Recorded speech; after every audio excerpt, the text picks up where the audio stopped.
Investments in securities market are subject to market risks. Read all the related documents carefully before investing. Registration granted by SEBI, membership of BSE and certification from NISM. In no way guarantee performance of the intermediary or provide any assurance of returns to investors. 9 out of 10 individual traders in the equity futures and option segment incur net losses. On average, they suffer net losses close to 50,000 rupees while losing an additional 28% as transaction costs. Hey, welcome in everyone. This is your Pradeep Haldaryar, founder and CEO of PhD Capital. I hope I'm audible, right? शुरू करने से पहले बहुत ही एक बढ़िया interesting topic को लेके पहले मैं बात करूंगा, उसके बाद मैं जो भी है आपका सुपर चैट, नॉर्मल चैट जो भी है मैं लेने वाला हूँ। इंपॉर्टेंट टॉपिक क्या है, मैं एक बहुत बढ़िया एक स्टॉक रिसर्च कर रहा था जो कि जनरली मैं डिस्कशन करता नहीं हूँ मीडिया में कभी भी। सो ये रिसर्च करना बहुत इंपॉर्टेंट हो जाता है हम लोगों के लिए, क्योंकि मैं दिन भर अपना काम रिसर्च जो है करता रहता हूँ। उस स्टॉक बहुत फेमस है नाम, चलिए थोड़ा डीप रिसर्च करेंगे। हेल्थ थोड़ा डाउन है, थोड़ा मेरा तबीयत ठीक नहीं है, लेकिन फिर भी आप लोगों के लिए, क्योंकि मेरा कमिटमेंट था, इस दैट इज वाई मैं आ गया टाइमली। ओके, सो चलिए फटाफट हम थोड़ा एक बार स्क्रीन शेयर करेंगे, देख के आएंगे कि स्टॉक कौन सा था।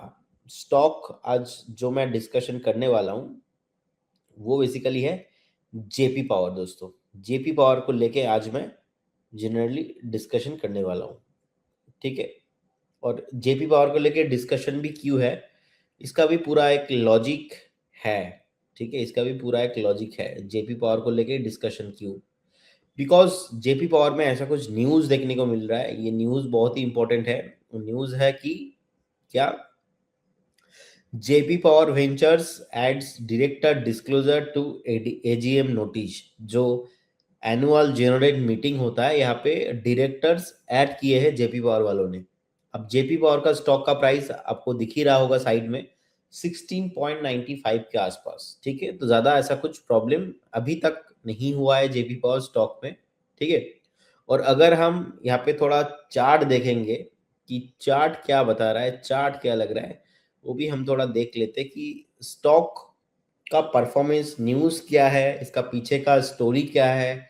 और ये बहुत ही एक डीप रिसर्च है, तो आपको ये रिसर्च जो है पहले जानना पड़ेगा, उसके बाद हम आएंगे एक एक करके। तो दोस्त, अभी न्यूज क्या आ रहा है आपके सामने। न्यूज मैंने ऑलरेडी आपको दिखा दिया कि न्यूज यही है कि जेपी पावर में ना डायरेक्टर्स ऐड हुए। अब ये डायरेक्टर्स कौन है, डायरेक्टर्स कौन है, डायरेक्टर्स का जो 3 डायरेक्टर अभी अपॉइंटमेंट इनका इन लोगों का हुआ है। 3 डायरेक्टर में से पहला जो डायरेक्टर है, ठीक है, Saven Patel ji, 52 years age. Okay, Jaidev Nanda ji, okay, Naresh Telugu ji, तो 52 ईयर्स, 68 ईयर्स, 53 ईयर्स। मतलब ऑलरेडी आप एज देख के समझ ही रहे हो कि एक्सपीरियंस्ड, वेल एक्सपीरियंस्ड है, ठीक है। अभी जो पटेल जी साहब है, इनका क्वालिफिकेशन बाय प्रोफेशन सी है, चार्टर्ड अकाउंटेंट, ठीक है। अब जो नंदा जी है, इनका बीएससी इंजीनियरिंग पे ऑनर्स था, ठीक है, ओके। और जो हमारे तेलुगु साहब है, इनका है B electrical engineering and MBA in finance, ठीक है। तो ऑलरेडी आपको क्वालिफिकेशन भी तगड़ा दिखाई दे रहा है, ओके। की एक्सपीरियंस क्या है, chief commercial officer Adani power limited. Stock कम कौन सा लोग को लेकर डिस्कशन करें दोस्त, जेपी पावर, ओके। की एक्सपीरियंस कहां पे रखा है, अदानी पावर, ओके। नंदा जी का अदानी पावर, ये एक्स एनटीपीसी का एग्जीक्यूटिव डायरेक्टर भी था, ठीक है, ओके। तेलुगु जी का, ओके, तेलुगु जी का जी हमारा Adani leads Adani group 25 gigawatt pump storage portfolio. तो एक चीज हम लोग देख रहे जो डायरेक्टर अपॉइंटमेंट हो रहा है कहीं ना कहीं जेपी पावर में, ये एक इंटरेस्टिंग मोर हो सकता है जेपी पावर्स के लिए। एंड ये मैं दोस्तों आपको मैं क्यों दिखा रहा हूँ, क्योंकि ये जनरली कोई इतना डिटेल्स में एक ग्रुप को ट्रैक नहीं करता। कोई भी एनालिस्ट ऊपर ऊपर से देखते और आपको बता देंगे कि ये करना है, चार्ट को देख के ये नहीं करना, क्योंकि हम फंडामेंटल्स भी देखते हैं। फंडामेंटल्स, टेक्निकल्स, सबके आधार हम देखने के बाद डिस्कशन करते हैं। तो मैं ना स्टडी कर रहा था दोस्तों, बहुत इंपॉर्टेंट चीज आप लोगों को पता है, जो अनिल अग्रवाल साहब एंड जो गौतम अदानी साहब दोनों पब्लिक में आके फाइट के, लिटरली फाइट हुआ है दोनों के साथ, हाँ, मतलब रियल फाइट नहीं, बिजनेस फाइट हुआ है। व्हाई? रीजन, कौन जेपी पावर को खरीद लेगा? क्योंकि दोनों का बहुत ज्यादा इसमें इंटरेस्ट है जेपी पावर को।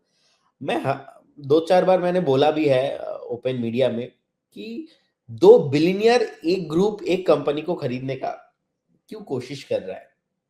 और फाइनली बहुत सारे लोगों ने अदानी साहब के ऊपर एलिगेशन लगा दिया, नहीं नहीं अदानी ने तो चीट करके ले लिया है वेदांता के साथ, हाँ ये चीटिंग हुआ है। वेदांता ने ज्यादा बीट लगाया था 17,000 करोड़ के आसपास, हाँ अदानी ने कम बीट डाला, तो फिर वेदांता को क्यों नहीं मिला, अदानी को क्यों मिला है? इसके पीछे भी बहुत सारे बातें हैं। तो चलिए हम थोड़ा स्टडी करके देखते हैं। तो दोस्त, टोटल रिसोल्यूशन प्लान वैल्यू पता है कितना था? टोटल जो रिसोल्यूशन प्लान है, मतलब डील कितने हजार करोड़ में हो रहा था, वो है 1.7 बिलियन डॉलर। ठीक है, ऑलमोस्ट 14,535 करोड़ के आसपास। अदानी साहब ने क्या बोला? गौतम अदानी साहब ने बोला, अदानी ग्रुप ने बोला है, हम आपको ज्यादा पैसा थोड़ा कम देंगे, लेकिन अभी का अभी हम अपफ्रंट दे देंगे। कितना? 6,000 करोड़। ठीक है, बैलेंस पेमेंट हम विद इन 2 साल के अंदर आपको दे देंगे। 2 इयर्स के अंदर हम आपको बैलेंस पेमेंट भी दे देंगे, विद तुरंत एग्जीक्यूशन, तुरंत चालू, तुरंत डायरेक्टर अपॉइंटमेंट, फटाफट काम चालू कर देंगे। और 6,000 करोड़ आपके बस मुंह में ऐसे मार देंगे, भाई ले लो 6,000 करोड़। ये कहीं ना कहीं अनिल अग्रवाल वेदांता जो ग्रुप है ना, वो नहीं किया था। वेदांता ग्रुप में ज्यादा बोली तो लगाया था कि नहीं हम ज्यादा पैसा देंगे, लेकिन स्टार्टिंग में कैश ज्यादा दे नहीं पाएंगे। अब सोचिए, जो कंपनी लोन में डूबा हुआ है, जो कंपनी, मतलब आप रियल लाइफ से इसको समझो। अगर मान लीजिए हम में से कोई भी डूबा हुआ इंसान है, उसको पहले क्या चाहिए? हाँ, उसको पहले चाहिए कैश, बाद में चाहिए ओवरऑल वैल्यू। आप मेरे को 17 टका दे रहे हो, मैं बोल रहा हूँ कि 17 टका नहीं बॉस, आप मेरे को 15 टका दे देना, अभी मेरे को 8 टका दे दो, अभी मेरे को 6 टका दे दो आप। तो अदानी साहब ने ना वो स्ट्रैटेजिकली प्ले किया है इंटेक जेपी ग्रुप के साथ। सो अगर हम देखेंगे, ऑलमोस्ट अदानी ग्रुप का टोटल FY 26 का जो कैपेक्स था ना 1,53,000 करोड़ के आसपास। सो ये जो जेपी ग्रुप को इन्होंने खरीदा है, जेपी पावर्स वेंचर्स को, 9.5 relatively very small portion amount होता है ये। ऑलमोस्ट 14,535 करोड़ के आसपास का ये जो एक्विजिशन हुआ है, इसका टोटल नीड वैल्यू कितना मैं बोल रहा हूँ? 14,535 करोड़ के आसपास। ओवरऑल अदानी ग्रुप का जो कैपेक्स है उसका 9.5%। अब इसमें इंटरेस्टिंग पॉइंट क्या है? इंटरेस्टिंग पॉइंट आपको ये समझना पड़ेगा कि ओवरऑल ये जो मार्केट में डेटा चल रहा था, ये डेटा किस आधार पे मैं आपको बोल रहा हूं। ठीक है, cement plants almost 6.5 million tons का capacity across UP and MP में है। किसका है? जेपी ग्रुप का है।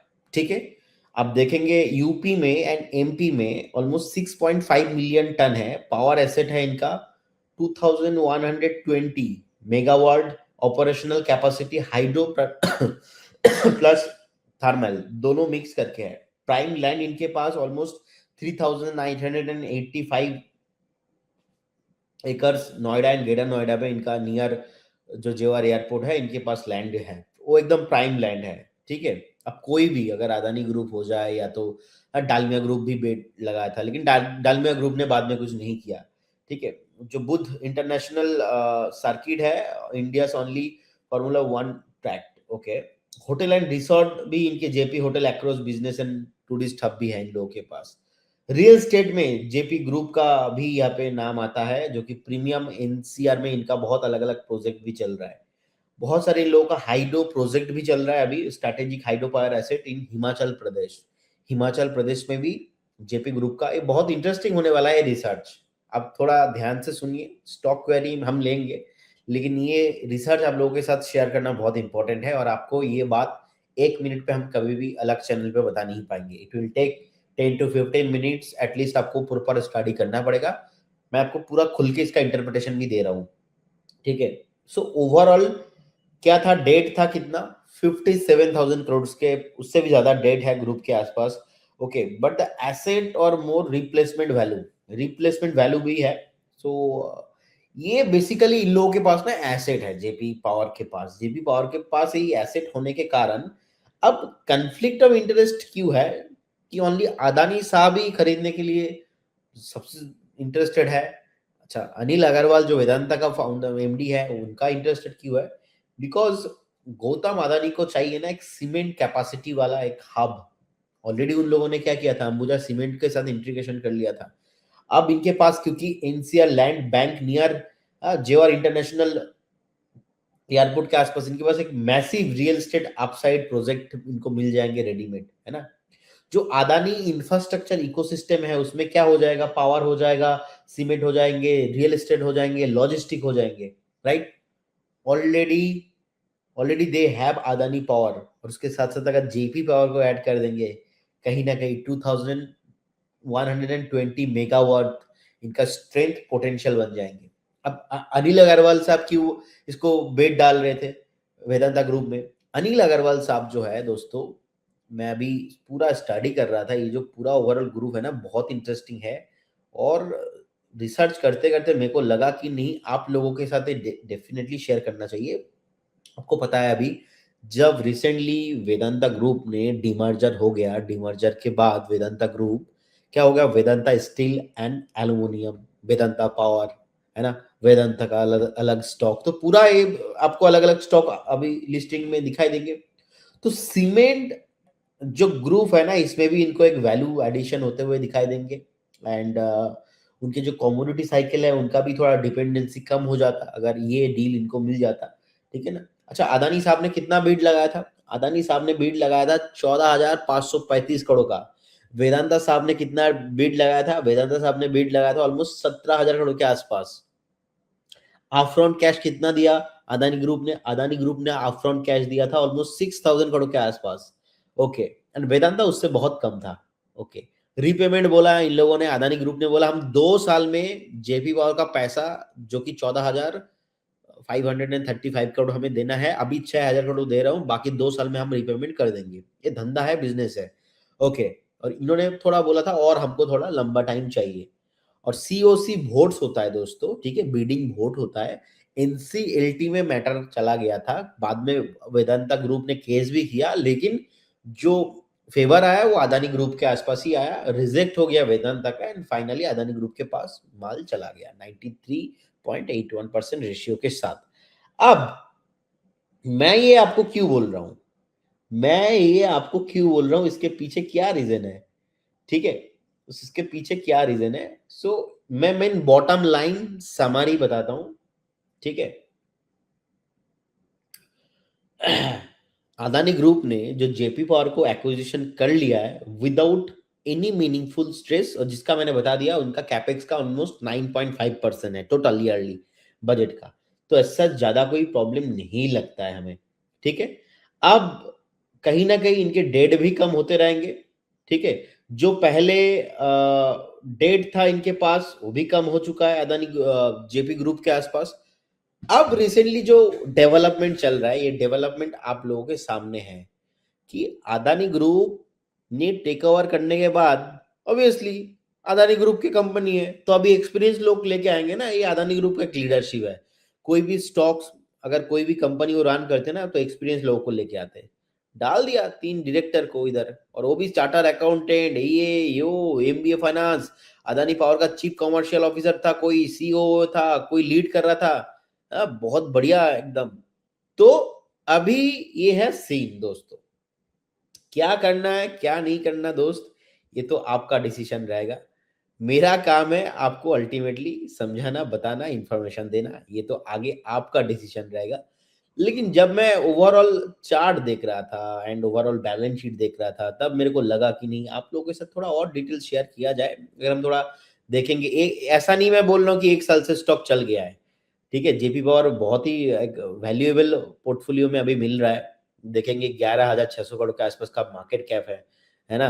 लास्ट 1 साल से -21% रिटर्न दिया है, मतलब लास्ट 1 साल से चला नहीं, 2 साल में चला है लेकिन 1 साल में चला नहीं, है ना। न्यू डायरेक्टर अपॉइंट हो गया है, लिस्टेड कंपनी चल रहा है ना। और हमको पता ही है अदानी मतलब, ठीक है। क्या ही बोला जाए और सर। तो इंटरेस्टिंग फैक्ट मेरे को ये लगा, अब देखेंगे कि 2024 में भी इनका रेवेन्यू था 1,305 करोड़ के आसपास, वो अभी इंक्रीज होके 1807 करोड़ के आसपास आया है, और जहां पे नीट प्रॉफिट इनका था 183 करोड़ के आसपास, और लास्ट मार्च में भी इन लोगों ने पोस्ट किया था 13 करोड़ का नुकसान। इससे पहले दिसंबर में 4 करोड़, 182 करोड़, 278 करोड़, हाईएस्ट लास्ट 2 साल का पैट, ठीक है, नीट प्रॉफिट पोस्ट किया है दोस्त। कितना? 469 करोड़ के आसपास। ऐसा नहीं कि ये प्रॉफिट कमा नहीं पा रहा है, प्रॉफिट भी कमा रहा है, धंधा भी अच्छा चल रहा है, अदानी जैसे लीडरशिप मिल गए, गौतम अदानी का ठप्पा लग चुका है अभी जेपी पावर के साथ, है ना? हाँ, सो ये चीज बहुत इंटरेस्टिंग है।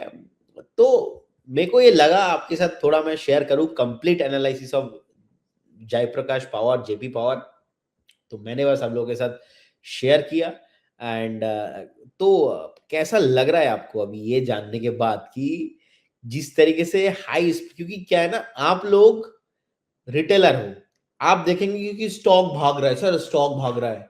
अब जिस टाइम पे 6 महीना बाद 1 साल भागेंगे, उस टाइम पे आपको पता लगे सर स्टॉक भाग रहा है, इसमें ब्रेकआउट आया, क्योंकि कोई इतना डिटेल्स में एनालिसिस करके आपको देगा नहीं। क्योंकि आप सोचो ना, आपने एक बिजनेस पे पैसा लगाया, वो बिजनेस ग्रो होने में टाइम लगता है, राइट? ये थोड़ा 2-4 साल 5 साल का प्लान रहता है। जब बिजनेस ग्रो हो जाएगा तब तो अल्टीमेटली हो जाएगा ना खेला। अल्टीमेटली ग्रो होने से पहले आपको चीजों को समझना है, चीजों को सीखना है। थोड़ा बहुत हम चार्ट में भी जाएंगे, चार्ट में जाके समझेंगे कि जेपी ग्रुप के साथ क्या हो रहा है। तो इससे पहले हमने जेपी पावर का जब चार्ट देखा था, एक चीज हमको समझ में आया कि स्टॉक, ये एक जमाने में तो बहुत प्राइस था, 138 के आसपास हम लोगों ने देखा, गिरते गिरते गिरते गिरते गिरते गिरते स्टॉक नीचे आ गया। अभी रिसेंटली लास्ट 2-3 सालों में क्या हो रहा है जेपी पावर में, लास्ट 2-3 साल में ना एक रेंज है, ये रेंज बहुत इंपॉर्टेंट है। ये रेंज आने पे सेलिंग हो रहा था, ये रेंज आने पे सेलिंग प्रेशर देखने को मिल रहा था, और अभी भी हमने देखा है ये 23-24 टच करने में 24-26 एक सेलिंग जोन है, और बाइंग जोन कहाँ पे है? एक रेंज के अंदर फंस चुका है, एक रेंज के अंदर फंस चुका है। एक सपोर्ट देखा था हमने यहाँ पे 12-13 रुपीज के आसपास, 12.5 के आसपास, एक बार कितना बार मल्टीपल सपोर्ट ले रहा है, और स्टॉक रिसेंटली फिर से अपने रिसेंट हाई से कितना नीचे है? 20-30%। अभी भी कितना आ सकता है? ऑलमोस्ट 46%, 40% के आसपास। ओके, तो अगर हम यहाँ पे देखेंगे क्या न्यूज है, Jaiprakash power venture Q1 EBITDA and margin show strong year improvements 5 दिन पहले, ठीक है, ये बहुत ही अच्छा माना जाता है। द कंपनी, ये पढ़ो क्या लिखा है, the company EBITDA margin also improved meaningfully to 42.75% from 38% on year। हाँ, सो ये एक चीज है, मेरे को लगा कि फंडामेंटली ये बहुत ही मायने रखता है, फंडामेंटली इसका बहुत ही ज्यादा वेटेज है। हाँ, ऐसा बहुत कम रेयर देखा जाता है कि देश का 2 बिलियनियर सामने आके, हम लोग प्रोटेस्ट तो देख रहे हैं, लेकिन बिजनेस में ऐसा बहुत सारा सीन चलता है, आपको पीछे समझना पड़ेगा, बिजनेस को समझना पड़ेगा। मैं तो यार देख रहा हूँ 2 बिजनेसमैन लेने के लिए रेडी है ऑलरेडी, एक ने टेक ओवर कर लिया है, अब वो उनका बंदा भेज रहा है, बोला जा भाई अब मेरे पास आ चुका है माल, अब तू, मैं मेरा बंदा भेजूंगा, अब मेरा बंदा भेजने के बाद मैं इसको कब्जे में करूंगा, कब्जे में करने के बाद मैं मेरे मन मर्जी इसको रन करूंगा। ये है ओवरऑल सीन, ये चल रहा है। और रिसेंटली एक दिन पहले 3 डायरेक्टर अपॉइंटमेंट हुआ है। ये है बिजनेस का ना इनसाइड एक्चुअली। अब बाकी क्या करना है क्या नहीं करना है, इसका टारगेट स्टॉप लॉस क्या होगा, ये तो हम बताएंगे दोस्तों। ये कहाँ पे बताएंगे, ये जितने भी हमारे सुपर डायमंड मेंबर्स हैं उन लोगों के लिए धमाका आने वाला है। रिसर्च मैंने यहाँ पे शेयर किया, और अगर आपको चाहिए होगा रिसर्च, वो डिटेल्स में एक रिपोर्ट, तब जाके आपको बनना पड़ेगा हमारा मेंबर। और मेंबर आपको नीचे जो लिंक आपको स्क्रीनर के ऊपर मिल रहा है, यहाँ पे आपको डायमंड या सुपर डायमंड मेंबर्स के लिए ये मैं शेयर करने वाला हूँ डिटेल्स एक रिपोर्ट। 10% गेट 10 लिखने में आपको ईयरली पैकेज में फ्लैट डिस्काउंट कूपन मिल जाएंगे, डिस्क्रिप्शन में भी आपको लिंक मिल जाएंगे। Investments in securities market are subject to market risks. Read all the related documents carefully before investing. Registration granted by SEBI, membership of BSE and certification from NISM. In no way guarantee performance of the intermediary or provide any assurance of returns to investors. 9 out of 10 individual traders in the equity futures and option segment incur net losses. On average, they suffer net losses close to 50,000 rupees while losing an additional 28% as transaction costs.